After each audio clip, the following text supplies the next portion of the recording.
I'd like to welcome today Anson Rosenfeldt. Anson is a neurologic specialist in the field of physical therapy at the Cleveland Clinic. She uses her physical therapy background to lead several clinical trials examining the role of exercise and neurologic disease. Interesting. For the last several years, she's partnered with Jay Alberts on several of the cycling and Parkinson's studies that have been founded by the Davis-Phinney Foundation. And she has a special interest in the use of technology to improve rehabilitation outcomes and improve remote monitoring capabilities. She's also a member of the Davis-Phinney Foundation Science Advisory Board. That's kind of a mouthful. Anson's going to be moderating the panel today. I'd also like to introduce you to our panel members, Allan Cole and Judith Wilson. You can read their full bios in your program, your paper program book, but I'm going to share just a few highlights with you today. Allan was diagnosed with Parkinson's in 2016 at the age of 48. That's how old I was too. He has since devoted significant time and energy to raising awareness, providing education, fundraising, and writing about his own experiences of living with Parkinson's disease. Allan is a professor and an academic dean in the Steve Hicks School of Social Work at the University of Texas, Austin, and a professor of psychiatry at the Dell Medical School. Allan is an avid runner who believes that exercise is one of the most essential parts to living well with Parkinson's disease. And also I'd like to introduce Dr. Judith Wilson, who is a retired family physician whose entire career was focused on community health. When she was diagnosed with Parkinson's in July of 2011, her movement disorder specialist prescribed exercise as medication. That moment changed her view of exercise forever. She filled her prescription by finding several activities: spinning, boxing, yoga, weights, and her spinning work led her to contact other spinners and she ended up training for the Ragbri long race across the center of the country here with the Pedaling for Parkinson's group and the Davis-Phinney Foundation's team of 5. And she's done it 5 times. That's a long ride to do 5 times. Dr. Wilson works to spread the word about exercise and its important role in slowing the progression of Parkinson's, as well as living well herself with Parkinson's each day. I'm going to go ahead and turn over the panel to you, Dr. Rosenfeldt, and let you take it away. Oh, I can't hear you, Anson. Let's see, and you're not muted. Mel, do you have any help for us with that? Let's see. What about now? There we go. There you go. You're on. There you go. It's all yours. Perfect.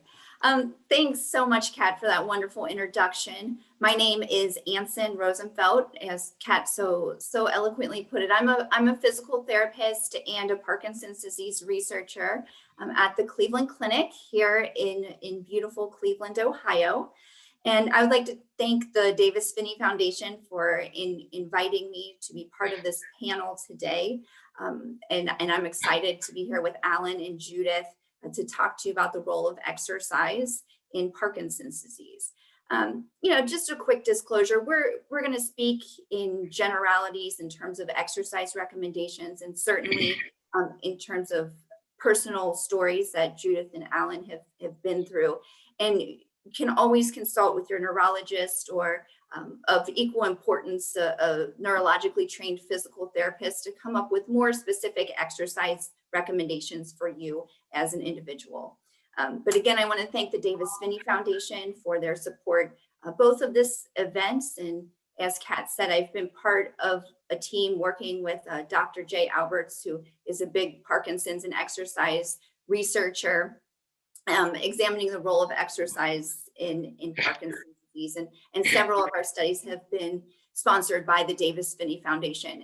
And the foundation has really been critical to doing the research and then spreading the message about it. So first of all, I'm going to hand it off to my fellow panelists here to introduce themselves, talk about kind of where they were in their lives when they were first diagnosed with the disease, and where they are now. And then from there, we'll get into more specifics about how exercise has played a role in their disease process. So Judith, if you want to go ahead and get started. Okay, thank you, Anson. And I too would like to thank Davis Phinney Foundation. I am honored beyond belief to have been asked to participate in this panel today. One of the furthest things I'd ever considered until one day I was asked. So my husband Ken and I have in fact done 5 RAGBRAIs, and those come out of our work on the Pedaling for Parkinson's team. At the time I was diagnosed in July of 2011, I was overworking, as most of us tend to do, and starting to barely think about the possibility of retirement a few years down the road. I was 62 and a half, and I had been blissfully ignoring some symptoms that I knew ultimately what the diagnosis was going to be, but doctors are their own worst enemies. And we do denial better than just about anybody.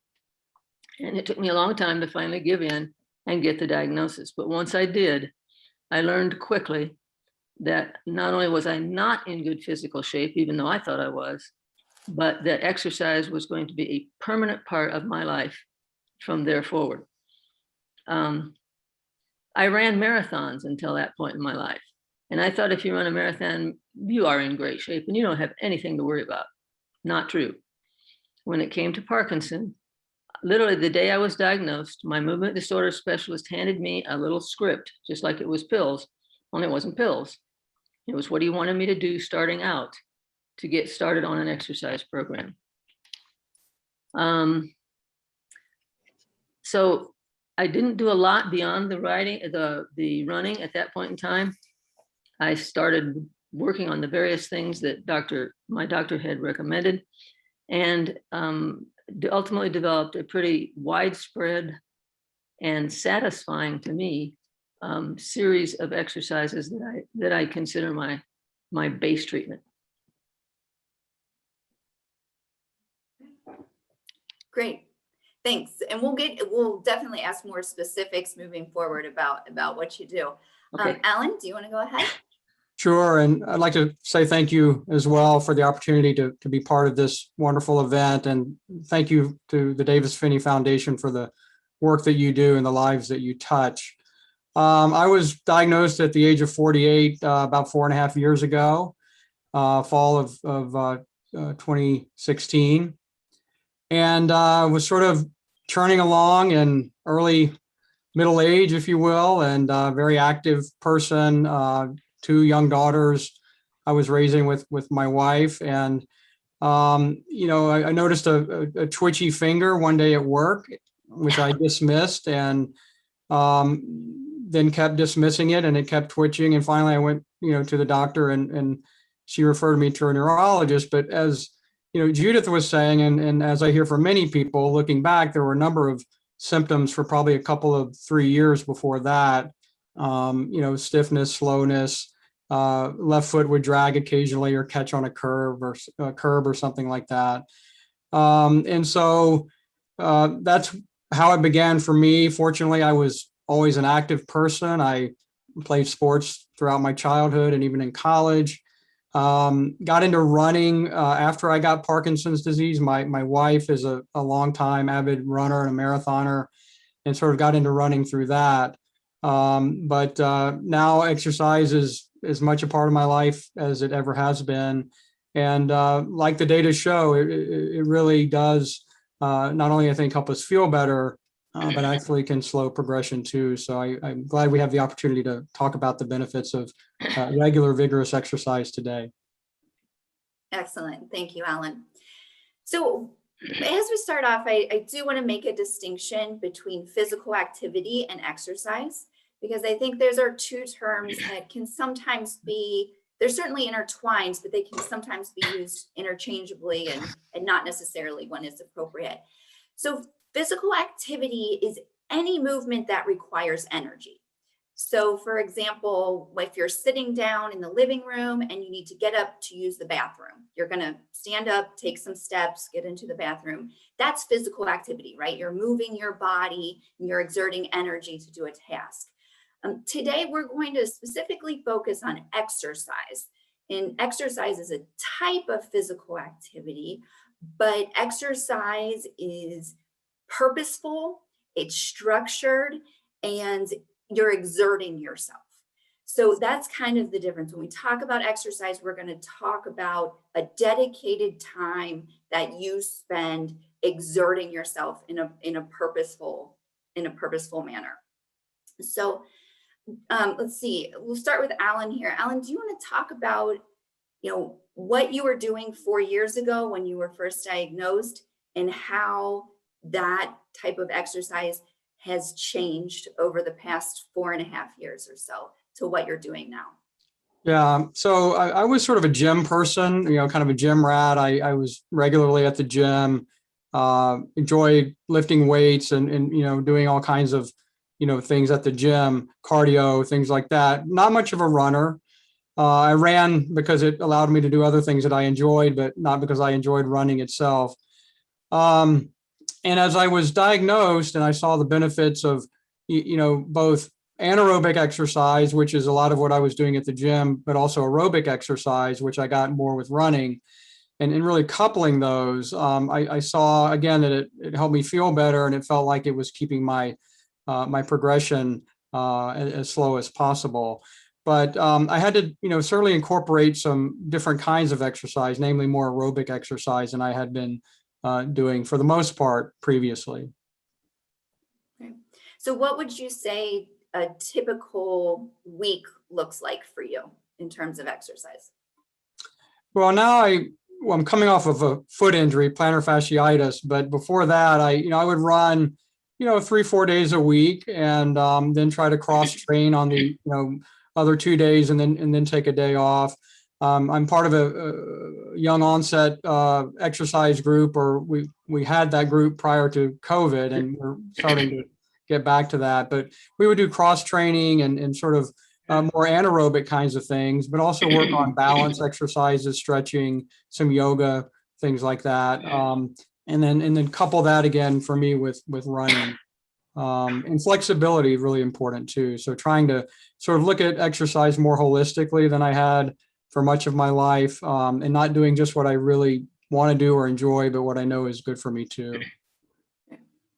Yeah, great. So Allan brought up a lot of really great terms and really talked about exercise on kind of a continuum, right? So when we talk about exercise is not, just one thing, it's multifaceted. So you heard Allan say, oh, I do aerobic exercise. So aerobic exercise are things like walking vigorously, running, cycling. So things that are going to get your heart rate elevated and you're going to sustain that for a long period of time. Other types of exercise include resistance training. So that could be things, we think of it traditionally like lifting weights or using your body, right? You can do something like squats or push-ups. You don't need weights to do resistance training, but that's more of a muscular strength or muscular endurance activity. And then there's flexibility training as well. So that would be what you think of when you think of stretching. It's certainly part of a yoga routine, is that flexibility training. And then you get into kind of multimodal training, which consists of things that Allan mentioned, like balance training, exercising while you're like boxing is another kind of good example of where you're doing these big, quick movements, but you're also doing a lot of coordination. And so it's requiring that mind-body connection. So as we go through the panel today, we'll try and break down those different types of exercise, because often the question that I'll often get is, well, what kind of exercise is there and how much of each type of exercise should I be doing? And so Allan did a great job of explaining we probably need a little bit of all of those types. and doing somewhere around 3 days a week of aerobic training is certainly beneficial. So let's go, Judith, do you want to go ahead and tell us what your typical week looks like? And then we can talk a little bit more about types of exercise. Sure. My typical week doesn't look right now like it did 18 months ago, unfortunately. Yes. Very limited in certain things now. But if we take my departure point of when we met the COVID problem and shut down a lot of things, at that point in time, I exercised generally 5 or 6 days a week. Now, it wasn't frequently, it wasn't as often as long as I wanted it to be, but I was moving somehow for nearly every day of the week. I always gave myself Sunday off. I figured if other people take it off, I should too. But just took a quick rundown of what I used to do. Monday was weights and balance, a program for voice called Loud for Life. And Tuesday went into spinning and yoga. Wednesday went into boxing and weights again. Thursday was another yoga. Friday I often took off because Friday was a really tough day at work. And then Saturday I would do boxing and spinning. So that's pretty busy, and it would add up to perhaps 14 or 15 hours of actual activity a week. But the biggest problem I had with that was the activities were scattered all over the metro area of Denver. And so I would have to drive a lot to get to where I wanted to do these various things. So when COVID came along, I shut down a lot of things because everybody else did, and I was able to continue some of the classes that I had been taking virtually, but ultimately it went several months feeling like it was pretty thin. Right. Yeah, so we have two individuals on this panel who are extremely active.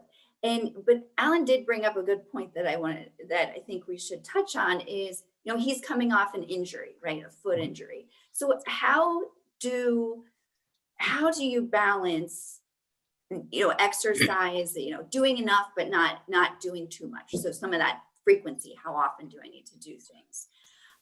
So exercise is a balance. And with Parkinson's disease, one of the great things is when you're exercising, and really this is true for everyone, when you're exercising, you're not just exercising your body, you're exercising your brain.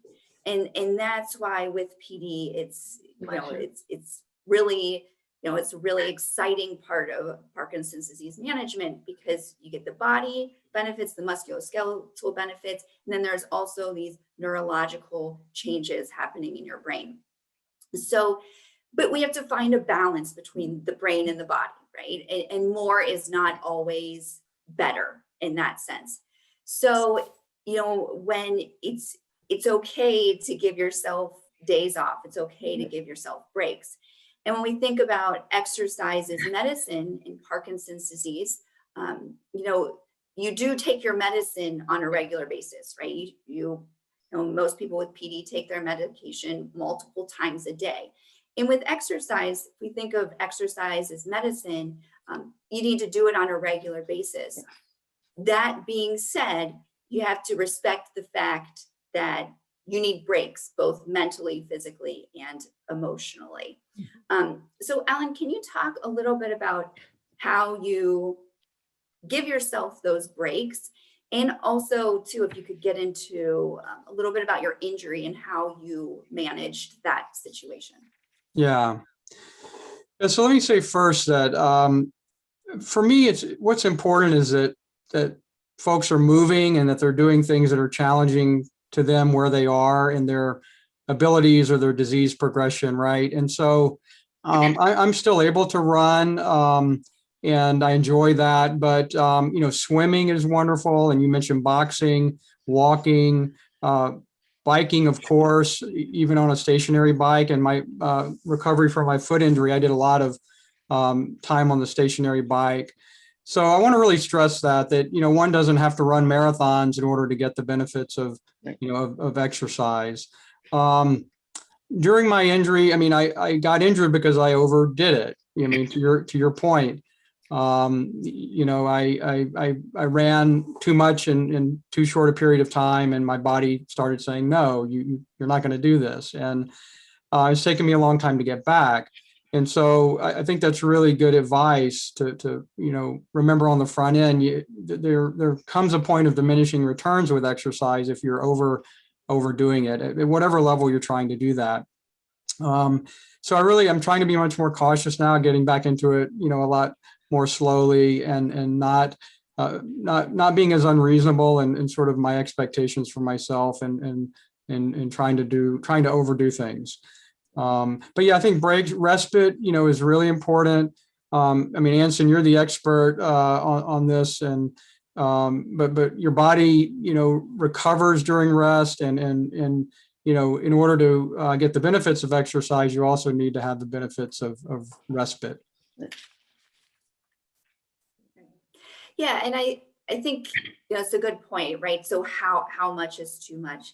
With aerobic exercise, so again, things like walking and walking at a vigorous pace, running, cycling, elliptical, those sort of things.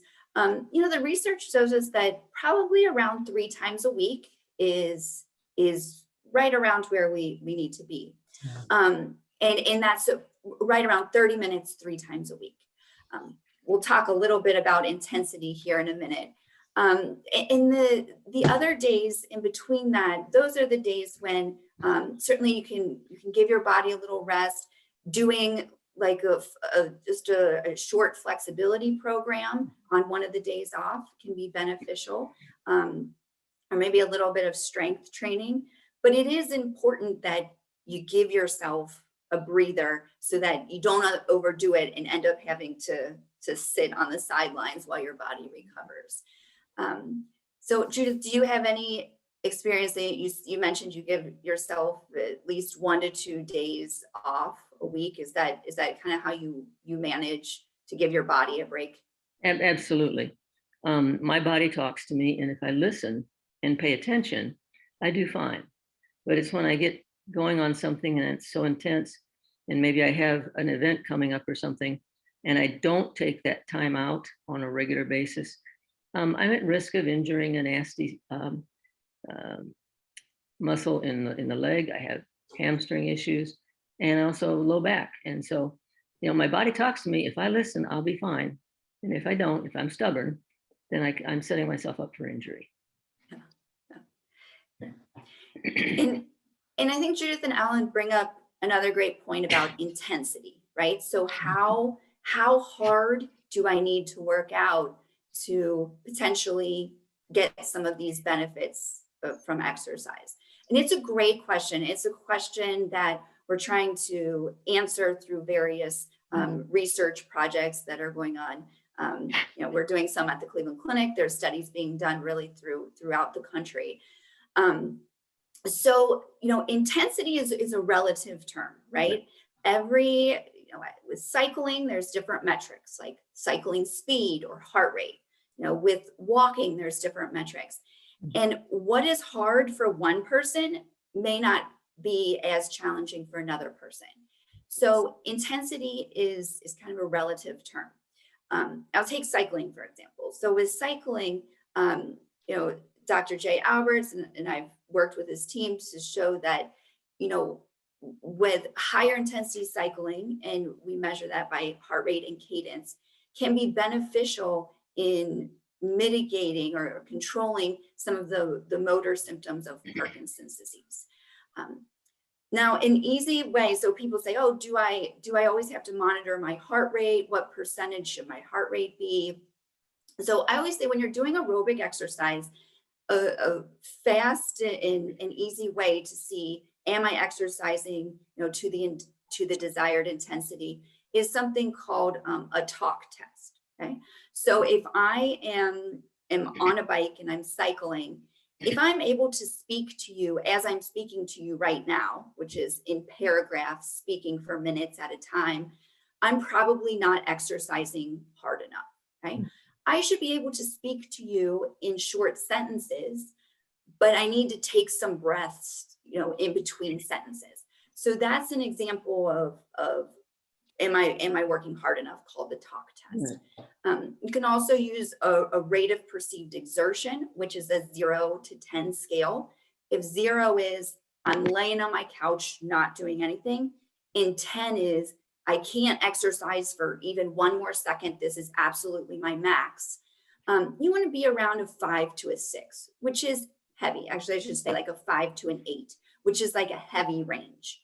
And again, that's where that talk test will come into play. You should be able to talk, but not in paragraphs. Okay? So that's kind of if we're talking about aerobic exercise, that's a good way of judging intensity. Specifically, I can speak to cycling as well. Again, you want to kind of push the cadence with cycling, push it as close as you can to 75 plus RPMs. But again, that's going to be relative for each person. So whatever your comfortable speed is, you just want to kind of try to push yourself to go a little bit faster than that. So let's see, Allan or Judith, do you have anything else to interject about intensity? Only a thought, Anson, that there is one more way that sometimes we find people using, and that's the target heart rate versus the maximum heart rate. Maximum heart rate, you should not be at that level regularly for regular exercise. The maximum is you might, if you were doing some running and you did a 30-yard sprint and then you went back down to your whatever pace, that max right there is okay, but not to sustain for a long period of time. And there's a formula that can be used to help you find out what is the target rate you should be at versus the max. Yeah, and I just had one other thought. I'm a big proponent of programs. I was looking in the chat, and Power for Parkinson's has been mentioned a number of times in the chat. That's an example of an exercise program that's it's evidence-based, but it's also something that really different folks can make use of wherever they are in their sort of levels of ability and progression and so forth. I mean, you can do the program in a chair, you can do it standing, you can do it standing holding on to something. And there are other kinds of programs like that are out there that I think are important to know about, because they can sort of travel with you over the course of your journey with Parkinson's. Yeah, so I think to bring it around, the with intensity, as Allan mentioned, like the mode of exercise. So whether it's swimming or walking or cycling, it's about pushing yourself. And what's challenging for you, it may or may not be challenging for the person sitting next to you. So really taking a look internally and saying, okay, where am I, and can I go just a little bit further than where I'm comfortable? One of the ways, people, I think with COVID, has been mentioned several times today, this morning, our exercise habits have certainly changed in the past year. But I was wondering if our two panelists can discuss some of the advantages and disadvantages of group exercise versus individual exercise, and what experience you've had with that. And if the groups have been Parkinson specific groups or just general exercise groups. I'll go ahead and start on that. I've been in a Pedaling for Parkinson's cycling group now for I think it's about 5 years.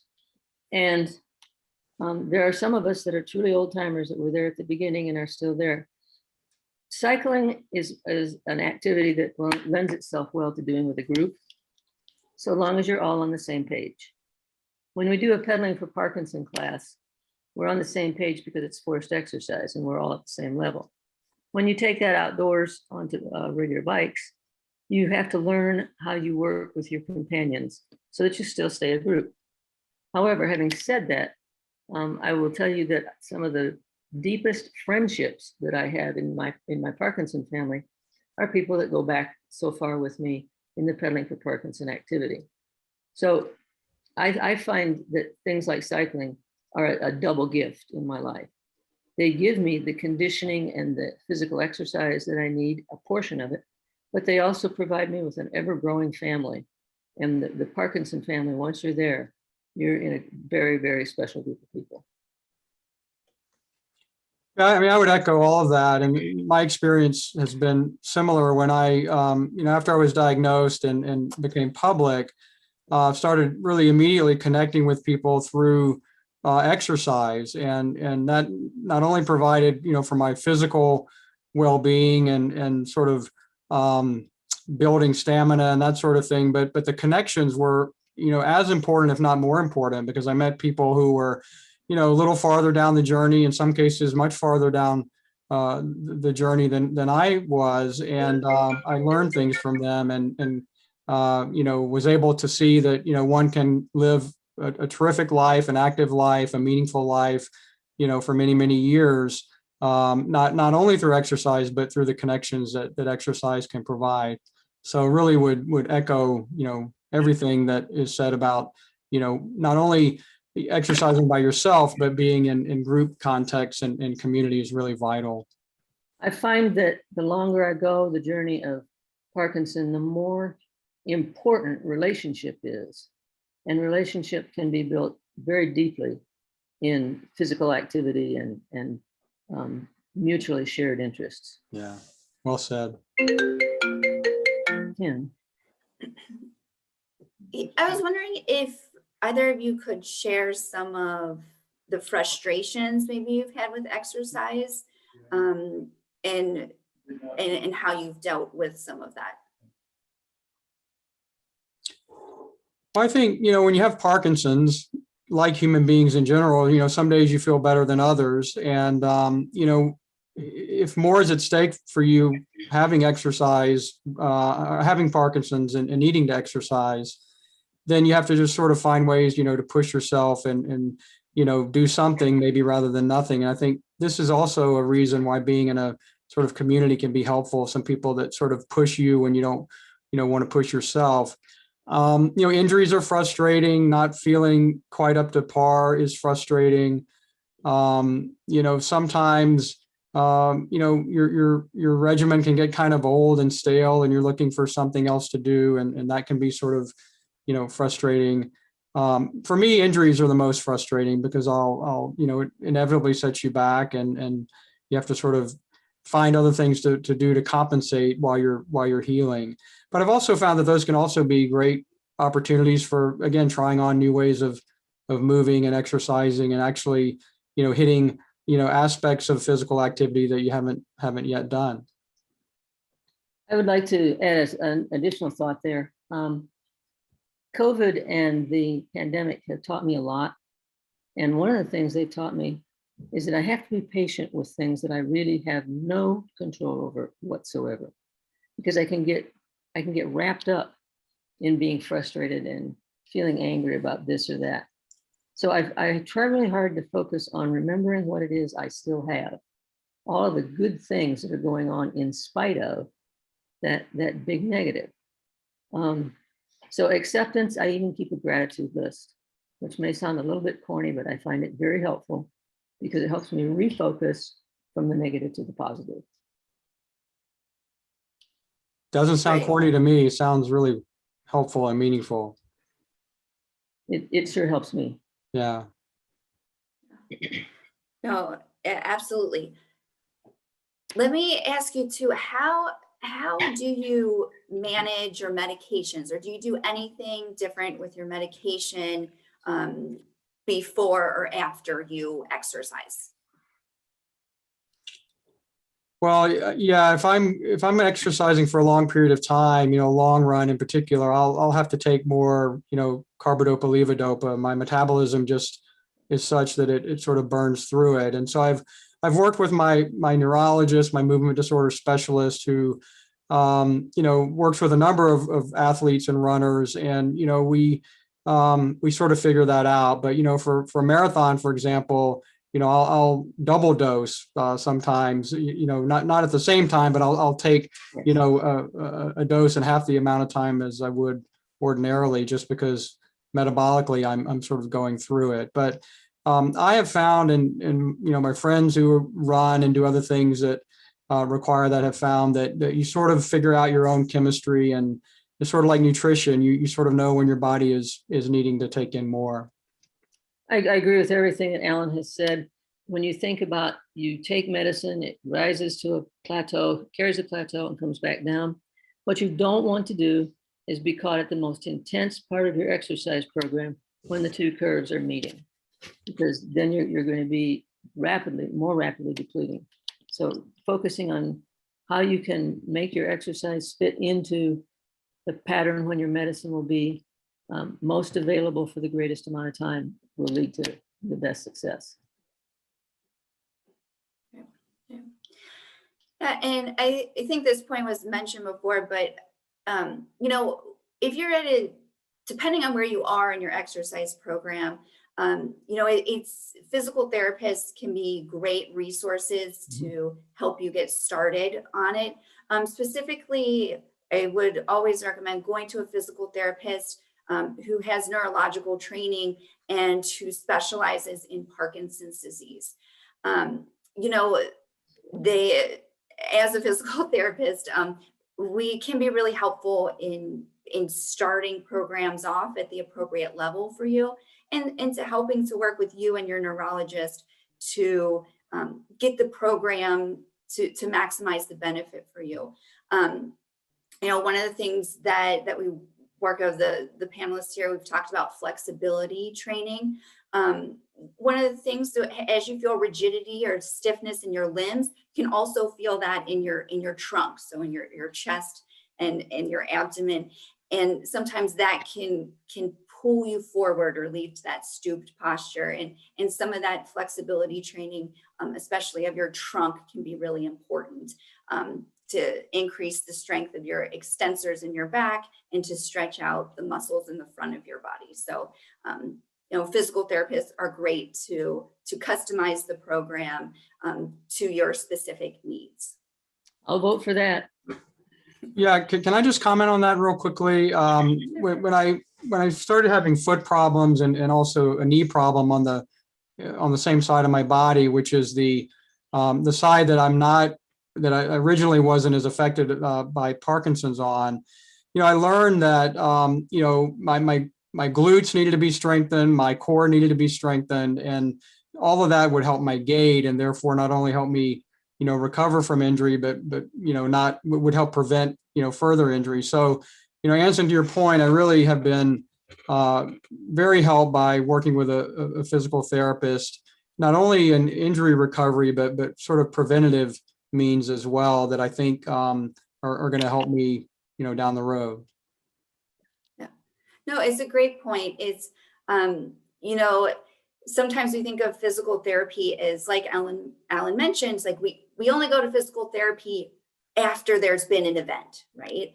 And while certainly you can go to physical therapy after an acute injury, you know, with a neurological disease, it can often be beneficial to proactively go to one, to start an exercise program that can, you know, that can hopefully address some of these issues that may be starting to address them early, or to address them preventatively.